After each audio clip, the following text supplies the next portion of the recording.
Hello दोस्तों, स्वागत है आपका हमारे नए वीडियो में, जो कि आज का बहुत ही इम्पोर्टेंट वीडियो होने वाला है आप सभी के लिए। अगर आप किसी भी एग्ज़ाम्स की तैयारी करते हैं तो आपके लिए आज का ये वीडियो बहुत ही फ़ायदेमंद होने वाला है, जो कि पॉलिटी का है। तो चलिए शुरू करते हैं बिना टाइम गंवाए। तो आज का हमारा पहला क्वेश्चन, संविधान शब्द किन दो शब्दों से मिलकर बना है? तो संविधान शब्द समधन विधान शब्दों से मिलकर बना है। चलिए नेक्स्ट क्वेश्चन की तरफ चलते हैं। संविधान की परिभाषा के अनुसार यह किसका संकलन है? नियमों और कानूनों का संकलन है संविधान की परिभाषा। संविधान को व्यवहार में लाना क्या कहलाता है? तो संविधान को व्यवहार में लाना राज व्यवस्था, जो कि पॉलिटी कहलाता है। भारतीय संविधान का आर्टिकल 17 किससे संबंधित है? तो अस्पृश्यता का अंत, जो कि आर्टिकल 17 से संबंधित है। नागरिक अधिकार संरक्षण अधिनियम किस वर्ष आया था? तो नागरिक अधिकार संरक्षण अधिनियम 1955 के अंतर्गत आया था। राज्य व्यवस्था को चलाने के लिए मुख्य रूप से कौन जिम्मेदार है? तो संसद और देश और गैर संवैधानिक संस्थाएं राज्य व्यवस्था को चलाने के लिए जिम्मेदार है मुख्य रूप से। संसद का मुख्य कार्य क्या है? तो संसद का मुख्य कार्य है कानून बनाना, लॉ मेकिंग। जिन संस्थाओं का उल्लेख सीधे मूल संविधान में होता है उन्हें क्या कहते हैं? तो उन्हें संवैधानिक संस्थाएं कहते हैं। वित्त आयोग, फाइनेंस कमीशन का उल्लेख संविधान के किस आर्टिकल में है? तो वित्त आयोग का मतलब कि आर्टिकल 280 में है। निर्वाचन आयोग का उल्लेख किस आर्टिकल में है? तो आर्टिकल 324। जो संस्थाएं संविधान का उल्लंघन करें या करती है उन्हें क्या कहते हैं? तो असंवैधानिक संस्थाएं कहते हैं। निम्नलिखित में से कौन सा एक असंवैधानिक संगठन का उदाहरण है?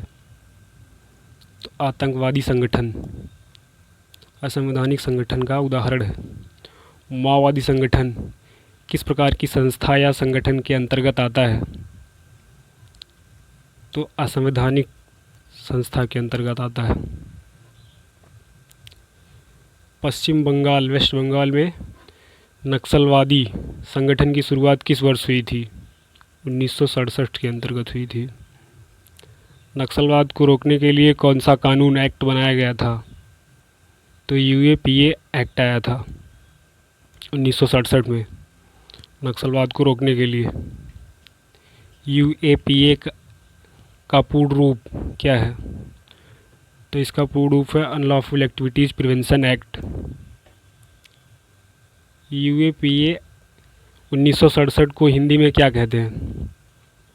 तो गैर संवैधानिक गतिविधियां रोकथाम अधिनियम इसको कहते हैं। जिन संस्थाओं का जिक्र संविधान में नहीं होता है लेकिन वे संविधान को लागू करने में सहायक होती हैं उन्हें क्या कहते हैं? उन्हें गैर संवैधानिक संस्थाएं कहते हैं। गैर संवैधानिक संस्थाएं मुख्य रूप से किसके प्रति सहायक भूमिका निभाती हैं? तो संविधान को लागू करने में भूमिका निभाती हैं। प्रधानमंत्री की सलाह पर बनने वाली कार्यकारी संस्था का उदाहरण कौन सा है? तो नीति आयोग है। नीति आयोग किस प्रकार की संस्था है? तो कार्यकारी संस्था है नीति आयोग, गैर संवैधानिक। संसद द्वारा कानून बनाकर बनाई गई संस्थाओं को क्या कहा जाता है? सांविधिक निकाय कहा जाता है, स्टैच्यूटरी बॉडी। संसद के तहत क्या निर्मित होता है? तो संसद के तहत सांविधिक निकाय निर्मित होता है। नीति आयोग की स्थापना किसकी सलाह पर की जाती है? तो प्रधानमंत्री की सलाह पर नीति आयोग की रचना की जाती है, स्थापना की जाती है। सम का अर्थ क्या होता है और विधान का अर्थ क्या होता है? तो सम का मतलब बराबर, विधान का मतलब कानून। किसी देश का शासन चलाने के लिए सबसे आवश्यक संकलन कौन सा है? तो सबसे आवश्यक संकलन है संविधान। अस्पृश्यता अनटचेबिलिटी का अंत करने का माध्यम क्या है? संविधान का आर्टिकल 17 और कानून। आतंकवादी, माओवादी और नक्सलवादी संगठनों को किस आधार पर असंवैधानिक माना जाता है? क्योंकि ये संविधान का उल्लंघन करते हैं, इसीलिए असंवैधानिक माना जाता है। निम्नलिखित में से कौन सी संस्था सीधे संविधान से शक्ति प्राप्त नहीं करती बल्कि सरकार के एक कार्यकारी आदेश से बनी है? तो नीति आयोग है। गैर कानूनी गतिविधियों पर लगाम लगाने वाला मुख्य अधिनियम यूएपीए किस वर्ष पारित हुआ था? तो 1967 में पारित हुआ था। राष्ट्रीय मानवाधिकार आयोग एनएचआरसी की स्थापना किस वर्ष हुई थी? 1993 में हुई थी। केंद्रीय सूचना आयोग की स्थापना किस वर्ष की गई थी? तो 2005 में की गई थी। राष्ट्रीय महिला आयोग एनसीडब्ल्यू की स्थापना किस वर्ष हुई थी? 1990 में हुई थी। एनएचआरसी और सीआईसी और एनसीडब्ल्यू किस प्रकार की संस्थाएं हैं? तो सांविधिक संस्थाएं हैं। राजतंत्र में मुख्य अधिकार किसके पास होता है? राजा के पास होता है।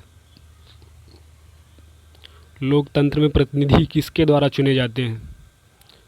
तो जनता के द्वारा चुने जाते हैं लोकतंत्र में। नियमों का पालन ना करने पर क्या मिलता है? दंड मिलता है। विश्व में ज़्यादातर संविधान किस प्रकार के होते हैं? लिखित संविधान होते हैं। लिखित संविधान में किस अंश की मात्रा अधिक होती है?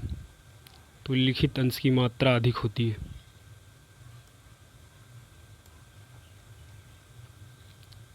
अलिखित संविधान में कौन सा अंश कम मात्रा में होता है? लिखित अंश कम मात्रा में होता है। निम्नलिखित में से कौन सा संविधान निर्मित होता है? लिखित संविधान निर्मित होता है। अलिखित संविधान का स्वरूप कैसा होता है या विकसित होता है? किस प्रकार के संविधान के लागू होने की एक निश्चित तिथि होती है? लिखित संविधान की। किस संविधान के लागू होने की कोई निश्चित तिथि नहीं होती है? अलिखित संविधान की। अलिखित संविधान वाले देश में सरकार का स्वरूप कैसा होता है? एकात्मक होता है। लिखित संविधान में सरकार या संविधान का स्वरूप कैसा हो सकता है? उपयुक्त सभी। लिखित संविधान के अंतर्गत कौन सी संस्था सबसे शक्तिशाली होती है? तो न्यायपालिका सबसे शक्तिशाली होती है। अलिखित संविधान में कौन सी संस्था सबसे शक्तिशाली होती है? तो अलिखित संविधान में सबसे शक्तिशाली संस्था विधायिका होती है। संविधान देश की किस व्यवस्था को तय करता है? तो राज्य व्यवस्था को तय करता है। लिखित संविधान की प्रमुख विशेषता क्या होती है? तो इसका आंसर आप लोग कमेंट में करके बताइए। अगर वीडियो अच्छा लगा हो तो चैनल को सब्सक्राइब कीजिए, वीडियो को लाइक कीजिए। मिलते हैं नेक्स्ट वीडियो में, तब तक के लिए धन्यवाद।